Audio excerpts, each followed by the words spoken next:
সল্টলেকের অফিসে ওয়ের প্রধান প্রতীক জৈনের বাড়িতে ইডির হানা ও গুরুত্বপূর্ণ নথি নিয়ে যাওয়ার বিরুদ্ধে গর্জে উঠেছেন রাজ্যের মুখ্যমন্ত্রী মমতা বন্দ্যোপাধ্যায়। মুখ্যমন্ত্রীর নির্দেশে গোটা রাজ্য জুড়ে শুরু হয় বিক্ষোভ কর্মসূচি। এদিন Jamalpur block Trinamool party office থেকে মিছিল শুরু হয়ে বাজার ঘুরে বাসস্ট্যান্ডের কাছে মিছিল শেষ করে। সেখানে একটি প্রতিবাদ পথসভা করা হয়।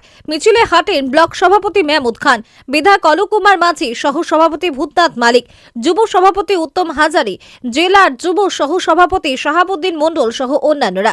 মিছিল থেকে ইডি, সিবিআই সহ সরকারি সংস্থাগুলিকে কেন্দ্র সরকারের রাজনৈতিক উদ্দেশ্যে ব্যবহার করছে তার জবাব চাওয়া হয়। বর্ধমান থেকে সঞ্জিত করের রিপোর্ট, বর্ধমান পত্রিকা ডিজিটাল।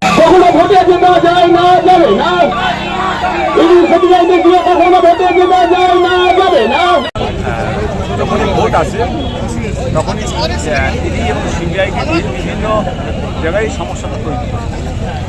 যেমন আমরা দেখেছি পশ্চিমবাংলায় যেভাবে এসআইআর নিয়ে নির্বাচন কমিশনারকে দিয়ে যেভাবে মানুষকে হ্যারেস করা হচ্ছে, সেরকমই আমাদের আরেকটা জায়গা থেকে 100 দিনের কাজ বন্ধ, বাংলা আবাসনের ঘরের টাকা বন্ধ, এবং এই দিক থেকে কোনো দিক থেকেই মামাটি মানুষের সরকারকে পেরে উঠতে পারছে না।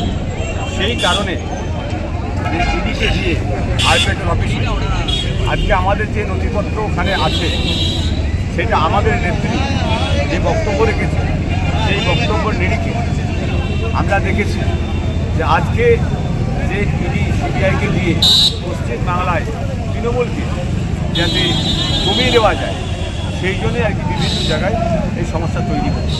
আজকে বাংলার মানুষ জোটবদ্ধ হয়ে আজকে গোটা পশ্চিমবাংলায় মাননীয় মমতা বন্দ্যোপাধ্যায় বললেন যে গোটা পশ্চিমবাংলায় বিক্ষোভের জন্য নির্দেশ দেবেন।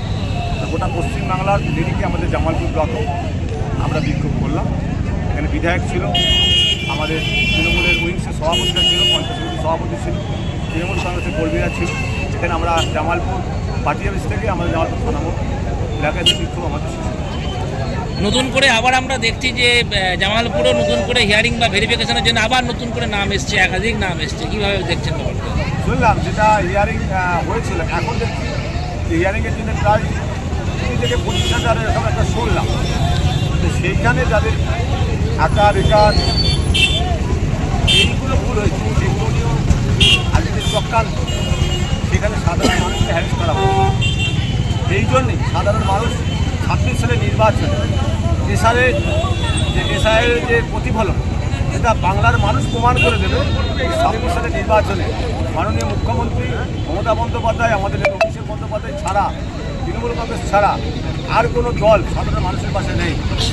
আমরা আগেও ছিলাম, এখন আছি, আগামী দিনেও থাকবো, এবং সাধারণ মানুষকে সংগঠিত করে বিজেপি সিপিএমের যে আন্দোলন করার যে দলকে নির্দেশ দেবে, সেই নির্দেশ মোতাবেক আমরা আন্দোলন করব।